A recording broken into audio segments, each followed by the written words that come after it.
जय श्रीराम सांग माने मु कहले कहब कहला तापर पुणी बद मु कहबिनी जड़े साधारण लोकटी मुख्यमंत्री को पाखरे पाई तार प्रतिक्रियाटा शुणु आ शुणी सारा पर कहबी देख ये क्या तमाशा लगा रखा है तूने।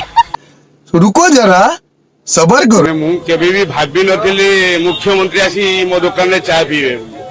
प्रथम आसिले दिलीप भाई से कहले मुख्यमंत्री चाय पीवे मु संगे संगे टेढ़ा हे गेल मुली कोन मुख्यमंत्री चाय पीवे मु किछि बुझी पारलिनी आश्चर्य हो गेली। तापरे दिलीप भाई कोन को संगे संगे मुख्यमंत्री आसी गेले। मुख्यमंत्री आसीवा पूर्व जदि आमे 5-10 मिनिट पूर्व जानी थांतु एटलीस्ट चेयर टेबल ये सब पकई थांतु किछि नहीं।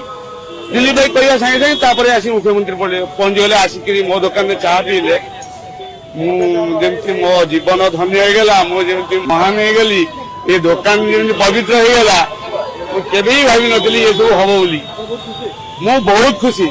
ये जो आम सरकार रो मुख्यमंत्री मोहन भाई से आसिक मो दुकान में चाह पीए बोली मु केबे भी कल्पना कर नथिली केबे जीवन रो स्वप्न भी देखि नथिली।